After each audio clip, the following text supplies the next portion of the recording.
अगर आपने पिछला वाला वीडियो ढंग से देखा है तो you should be able to answer these questions. कैरिन टेस्ट क्या होता है, किस लिए होता है, कैसे किया जाता है। इसके अलावा एल्गी क्या होती हैं, कहाँ पाई जाती हैं और क्या इनमें फोटोसिंथेसिस होता है। इसके अलावा जो डिफरेंट कलर की लीव्स होती हैं, क्या उनमें फोटोसिंथेसिस होता है, क्या उनके अंदर क्लोरोफिल होती है, और अगर क्लोरोफिल होती है तो वो दिखाई क्यों नहीं देती। तो ये सब क्वेश्चन के आंसर आपको आने चाहिए। अगर नहीं आते हैं तो वीडियो वापस देखिए, अगर आते हैं देन वेरी गुड, और अगर आपको कोई वैल्यू मिल रही है कंटेंट से तो लाइक शेयर एंड सब्सक्राइब करिए। चलिए आज का टॉपिक पढ़ते हैं, synthesis of plant food other than carbohydrates. अब जैसा कि हमने देखा कि प्लांट जो है वो कार्बोहाइड्रेट को सिंथेसाइज करते हैं। सिंथेसाइज आपको पता है through the process of photosynthesis. तो कार्बोहाइड्रेट्स, जैसे कि नाम ही बता रहा है कि carbohydrates are made up of carbon, hydrogen and oxygen. अब देखिए, जैसे कि नाम ही बता रहा है कार्बोहाइड्रेट्स। कार्बो का मतलब होता है कार्बन, ओके। हाइड्रेट्स का मतलब होता है हाइड्रोजन, हाइड्रेट का मतलब होता है हाइड्रोजन और ऑक्सीजन, और मतलब एंड। तो ये तीन चीजें जो है ये आपको कार्बोहाइड्रेट के अंदर मिलती हैं। इन तीन चीजों से ही कार्बोहाइड्रेट्स बनते हैं, ठीक है। लेकिन दीज आर यू, अब जो ये जो कार्बन, हाइड्रोजन, ऑक्सीजन ये कार्बोहाइड्रेट्स बनाते हैं, these are used to synthesise other components of food. Other components of food हमने पहले भी किया था कि कंपोनेंट्स ऑफ फूड में क्या आता है, प्रोटीन, फैट्स, कार्बोहाइड्रेट्स, विटामिन, ये सब क्या थे, मिनरल्स, ये सब कंपोनेंट्स ऑफ फूड थे। तो ये सब हमें प्लांट से मिलते हैं। तो लेकिन प्लांट ने तो सिर्फ अभी कार्बोहाइड्रेट बनाया है, तो बाकी कंपोनेंट ऑफ फूड कैसे बनेंगे। तो बाकी कंपोनेंट ऑफ फूड जो है वो इन्हीं से बनते हैं। लेकिन यहाँ पर एक चीज है कि प्रोटीन तो नाइट्रोजनस सब्सटेंस होता है, यानी कि प्रोटीन के अंदर नाइट्रोजन होता है, इसे नाइट्रोजनस सब्सटेंस भी कहते हैं। लेकिन अभी अभी हमने देखा कि कार्बोहाइड्रेट में तो कहीं पर भी नाइट्रोजन नहीं था। तो ये नाइट्रोजन प्लांट के पास आता कहाँ से है, जिसके बाद ये कार्बोहाइड्रेट से प्रोटीन बनाएंगे। तो ये चीज है। अब देखिए ये बहुत ही इंपॉर्टेंट चीज है, और ये एक बार समझ में आ गई तो आप कभी नहीं भूलेंगे। बहुत आसान भी है और बहुत ट्रिक वाली भी है।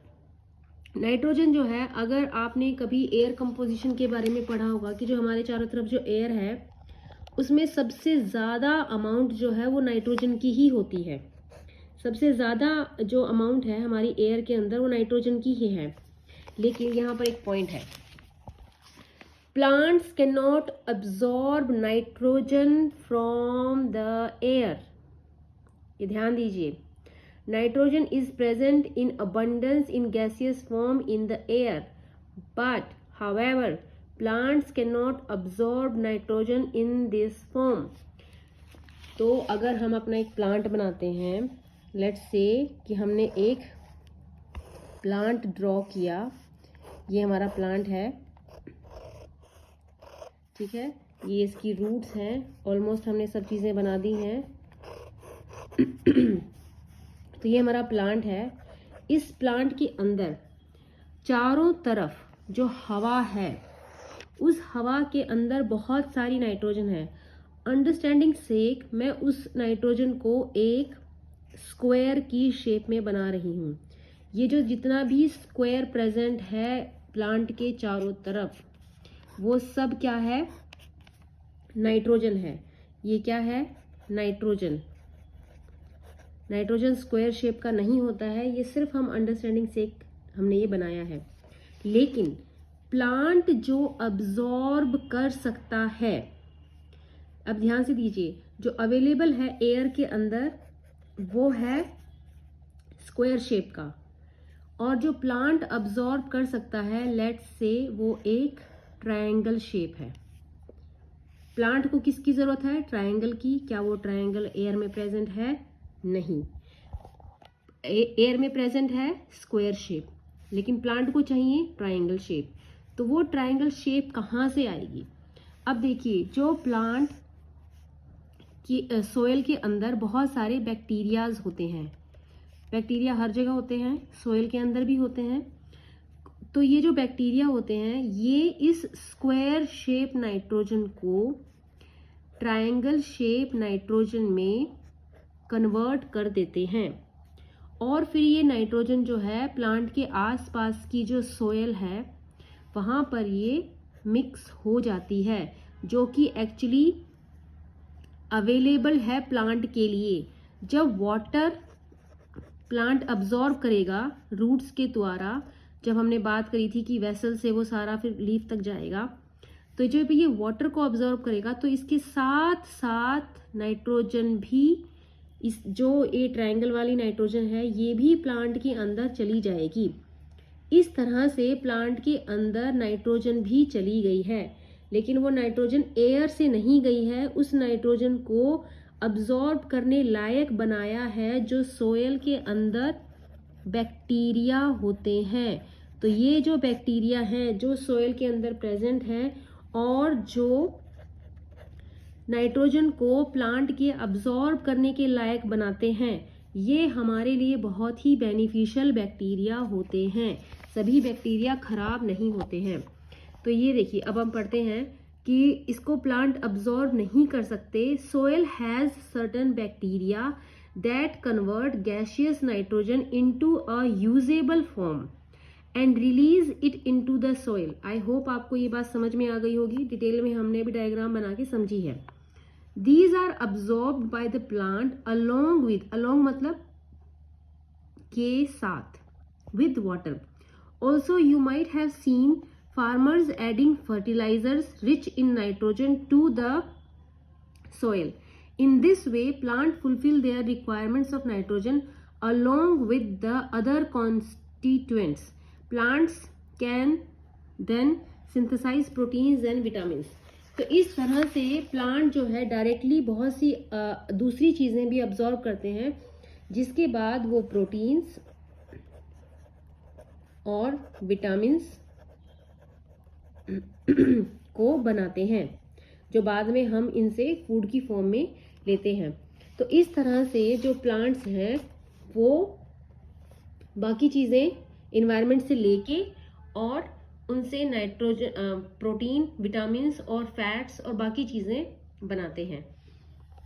तो ये था आज का हमारा टॉपिक। तो यहाँ पर जो आपसे क्वेश्चन पूछे जा सकते हैं किसी भी तरह से, वो क्वेश्चंस हैं कि कार्बोहाइड्रेट्स का जो है उसके अंदर कौन कौन सी कंपोनेंट्स हैं कार्बोहाइड्रेट्स के, किन किन चीज़ों से मिलके कार्बोहाइड्रेट बने होते हैं। तो इसका आंसर है कार्बन, हाइड्रोजन एंड ऑक्सीजन। और अगर आपसे पूछा जाए कि फूड का कौन सा कंपोनेंट है जो एक नाइट्रोजिनस सब्सटेंस है, तो उसका आंसर होगा प्रोटीन। ओके, इसके बाद ये आपसे पूछ रहे हैं कि एयर में इतनी सारी नाइट्रोजन होती है तो भी प्लांट को उनको ऑब्जॉर्ब करने के लिए बैक्टीरिया की ज़रूरत क्यों पड़ती है।